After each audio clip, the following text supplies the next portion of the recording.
3 horas 33 minutos aqui no Expresso 104,5. Eu sou o Felipe Sartoreto, sigo com você até às 5 da tarde e hora de bate-papo aqui no Expresso. É o seguinte, você sabia que Belo Horizonte tem um Museu do Sexo? Pois é, o Museu do Sexo Hilda Furacão acabou de ser inaugurado com o objetivo de promover a convergência e difusão de ações culturais sobre o sexo. O museu tem atividades em espaços diversos no centro de Belo Horizonte, entre eles os hotéis da Rua Guaicurus.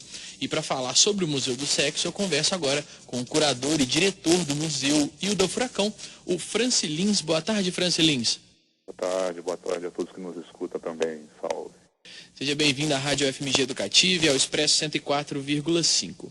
Francilins, por que criar um Museu do Sexo? Como que surgiu essa ideia? Todos sabemos, né, que a sexualidade é algo fundamental da humanidade, né? O sexo é uma energia vital não só da humanidade, mas de vários seres vivos, né? E reflexões em torno disso também, também fundamental do ponto de vista biológico, psicológico, social, né? E toda essa potência da sexualidade não tem nenhum espaço de convergência de todas as ações, né? O Brasil não tinha até agora nenhum museu dedicado a essa temática, né? Então, pela centralidade e importância do sexo e da sexualidade na nossa cultura, a gente resolveu estabelecer, né, esse ponto de convergência e de ações em torno da sexualidade aqui no centro de Belo Horizonte, né? Lembrando que é um museu de percurso, né, um museu de caminhos e perdições pelo centro das Minas, né, onde temos aí várias preciosidades, né, diamantes, rubis, brilhantes, né, espalhados pelo centro da capital mineira. Na verdade, a gente propõe uma articulação entre potências, né, em torno da sexualidade e também da diversão, né, do gozo, do prazer, né, dessa lógica hedonista, né, que também faz parte da humanidade. A gente articula pontos no centro de Belo Horizonte. Isso junto com ações artísticas, né? Nós temos exposições em alguns lugares refletindo sobre a sexualidade humana, né? A gente forma quase que um triângulo, assim, a gente propõe um triângulo no centro da capital mineira, onde a gente concentra, talvez, o maior complexo de prostituição do Brasil e da América Latina. Aqui no centro da capital mineira a gente tem um museu vivo, cotidiano, do sexo, né? Onde funciona aí são 29 hotéis, né, que trabalham com práticas prostitutivas, além de toda uma rede em torno disso, né? Uhum. Então a gente aciona esse grande poder, né, de Belo Horizonte. Por exemplo, outros países do mundo fazem isso e levam isso muito a sério, como por exemplo a Holanda, né? Uhum. Que tem o seu famoso Red Light District, né, que é um lugar importante, cultural e urbano, e sugerido pelo país como de importância e de interesse cultural, né? Então a gente também, usando essa lógica de potencialidade, de chamar atenção para as questões da sexualidade humana, a gente funda em Belo Horizonte o Museu do Sexo e o do Furacão. Francilins, aproveitando inclusive esse gancho aí que você falou de Amsterdã, qual que é a relação de Belo Horizonte com o sexo? A gente tem essa zona aí do centro como, digamos assim, um ponto cultural, turístico. Como é que a gente lida com isso? A gente esconde isso? Como é que é? Acho que todo mundo sabe, né? Como eu disse, a gente tem talvez o maior complexo de prostituição da América Latina, numa capital, né, de um país que é o Brasil, que hoje acontece Olimpíadas, que recebe gente do mundo todo, que fora do país tem muito essa visão da sexualidade, né? Por exemplo, saiu uma pesquisa do Google há 2 semanas, que a palavra mais relacionada, né, a palavra mais buscada, associada ao país, né, e o Brasil, em vários lugares era assim, comida, restaurante, viagem, e o Brasil, a palavra foi prostituição, né? Apesar dessa coisa, a gente vive esses antagonismos barrocos, né, aqui nas Minas Gerais. Um grande complexo de prostituição e de atividades sexuais dentro de uma cultura mineira, católica, do pecado também, né? Talvez o pecado faça as coisas mais gostosas também, não? Francilins, e como que foi a escolha do nome aí? Quem foi a Hilda Furacão? Para quem não leu o livro, não viu a minissérie, como é que... foi a escolha desse nome? A Hilda Furacão é a nossa grande matrona, né? Ela viveu durante vários anos da sua vida aqui em Belo Horizonte, trabalhou ali na região e ficou muito famosa, né? Depois de um tempo ela casou, por essa potência toda, ela casou com um jogador do Atlético, né, o Paulo Valentim. Depois mudaram para o México e para a Argentina, onde ele foi celebrizado como jogador de futebol. E Hilda Furacão é uma dessas grandes potências, né, culturais. Ali tem essa zona boêmia tem a capacidade de juntar artistas, né, intelectuais, e também são fronteiras de resistência, né, a muita coisa. Dentro de toda uma lógica, né, de cerceamento, ali talvez seja um lugar de libertação e de outras possibilidades culturais, né. Roberto Drummond de Andrade, Juscelino Kubitschek, Paulo Mendes Campos, né, grande parte de suas produções artísticas e intelectuais passaram também pelas mesas e pelos quartos da Guaicurus. Então a gente rende homenagem a Hilda Furacão, que foi celebrizada depois o Roberto Drummond, que escreveu o romance sobre Hilda Furacão, depois, né, através da minissérie da Rede Globo, ela expandiu, né, todos os seus horizontes, e essa relação, né, entre catolicismo e amor é muito polemizada na minissérie também. Então a gente rende uma homenagem, né, a todas essas guerreiras, mulheres que são terapeutas, né, do sexo, que dão carinho e amor para muita gente que as procura ali na Guaicurus, né, carente de afeto, de um toque.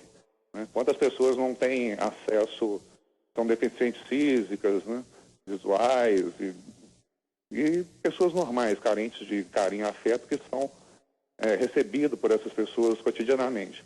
Então é uma reverência, uma homenagem a essas Hildas, a essas Nices, a essas Tonhas, mulheres maravilhosas que recebem, não só mulheres, né, travestis, homens, né, nosso grande ícone, né, o Cintura Fina, que é o grande ícone, né, travesti da Zona Boêmia, também rendemos aqui nossa homenagem e reverência a ele e a ela, né, assim como todas as outras amigas, Sarug Dagir, né, que é uma grande parceira, né, psicóloga e também trabalha com atendimentos sexuais na região da Guaicurus, é uma grande parceira intelectual. Então aqui rendemos homenagem a todas essas pessoas que também nos recebem lá no cotidiano.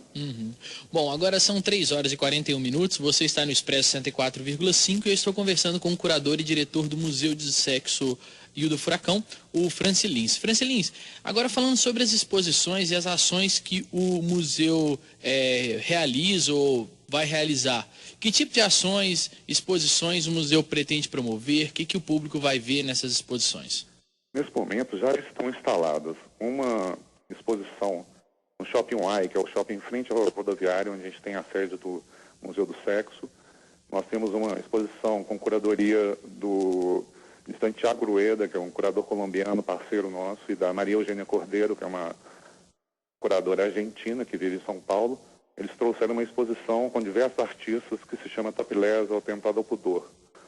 É uma questão, né, eles estão questionando que em torno dessa exposição dos mamilos, né, na América do Sul, muitas das vezes é criminalizada, né, para a mulher e para o homem não. Então a gente tem uma discussão de gênero, uma discussão do corpo muito bem pontuada nessa exposição que está no Shopping Wally.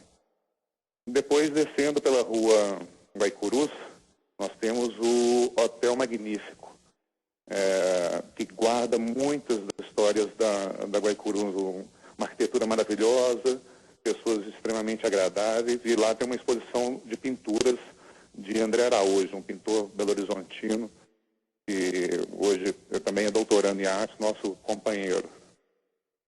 No Hotel Estilos, na Rua São Paulo, a gente tem projeção dos vídeos históricos relacionados ao próprio hotel. A gente tem aí uma projeção de vídeos. Depois a gente sugere, né, a gente tem alguns hotéis amigos, né, de parceiros que são pontos de interesse cultural, né, que fazem parte desse grande museu Zona, né. A gente gosta de falar que o museu, não, talvez mais apropriado seja esse museu Zona, que foi, né, está acoplado uma malha simbólica sobre a capital de Minas Gerais. Descendo um pouco mais, a gente tem outra exposição no CRJ, que é no Centro de Referência da Juventude, uma exposição minha, das fotografias que eu realizo há mais de 15 anos aí na região do Baixo Centro, né, da Zona Moema de Belo Horizonte. Nós temos também instalado no pátio do IFAM, né, o Instituto Patrimônio Histórico Artístico, uma obra de poesia concreta que pode ser visualizada de cima do viaduto da Floresta. É uma obra que está lá em caráter experimental, que foi instalada no começo do nosso processo. E depois, né, para fechar o circuito, a gente vai para o Centro de Referência da Moda, né, onde a gente ativa, conecta todas as exposições e amplia esse fluxo. A gente tem uma exposição chamada Gozemos. É uma exposição com vários artistas, mineiros, brasileiros, refletindo sobre essa questão da sexualidade humana, né, propõe reflexões sobre nossos conceitos culturais, né, porque em torno da sexualidade toda a sociedade tem um controle muito forte, né, dada a potência da sexualidade. Então o tempo todo a gente está pensando, né, poligamia, monogamia, o que pode, né, tem lugares no mundo que não se pode mostrar nada do corpo, outros lugares onde as pessoas andam nuas, enfim. Francilins, e quem quiser saber, ter toda essa programação aí, tem um site, como é que sabe? Temos um site que é www.museudosexo.furacão.wordpress.com e temos também nossa página do Facebook. Aí vocês podem conferir todos esses pontos, né, do Museu Zona. E a gente tem vários outros pontos de interesse também, como o Edifício Maleta, o Bada Cledir, né, formando todo esse circuito de circulação energética e cultural aí no centro de Belo Horizonte. E vocês têm uma parceria também com o Museu do Sexo de Bogotá, não é isso? Não, um intercâmbio? É porque o Museu de Belo Horizonte, né, o Museu do Sexo e o do Furacão, a gente tem um caráter, uma mobilidade muito grande, né? Como ele é uma zona, a gente pode expandir, esticar uma perna ali. Nesse momento também, ele vai entrar aqui num lençol subterrâneo e vai sair lá em Bogotá também, porque nós estamos levando um intercâmbio, né, aqui da nossa mostra de Belo Horizonte para um centro cultural chamado El Parche, que fica em Bogotá, e a gente abre a exposição no dia 23 de agosto. Então o museu tem toda essa mobilidade, né, e essa plasticidade que também vai montar em Bogotá, depois recolhe, voltamos aqui para Belo Horizonte e vamos expandindo também por outras fronteiras. Certo. Francilins, muito obrigado pela entrevista aqui na UFMG Educativa e sucesso aí com o museu. Muito obrigado e convidamos a todos para estar conosco, né, e conhecer todos esses pontos aí do museu. Nós temos aí funcionando o primeiro Museu do Sexo do Brasil e nós, Belo Horizontinos, podemos agora realmente estar em contato com esse universo, né, repensando o que nós pensamos sobre a sexualidade, né, do ponto de vista pessoal, íntimo, do virtual, real, e entrando em contato, né, com essas duas dimensões de Belo Horizonte, né, pondo várias esferas sociais aí para dialogarem. Então, certo. Eu espero todos vocês, será um prazer estarmos juntos. Valeu, uma boa tarde. Tchau, tchau. Boa tarde, tchau, tchau. Bom, eu conversei com o curador e diretor do Museu do Sexo e o do Furacão, Francilins. A programação de inauguração conta com a exposição Atentado ao Pudor, ou Topless, como ele disse, com curadoria de Maria Eugênia Cordeiro e Santiago Rueda, no Shopping Y. O Shopping Y fica na rua Saturnino de Brito, número 17, no centro. As atividades vão até o dia 21 de agosto e depois, como ele falou, dia 22 aí, eles vão fazem um intercâmbio com a cidade de Bogotá. E tem outros pontos, ele falou vários pontos. Para conferir, é só acessar Museu do Sexo e o da Furacão.wordpress.com.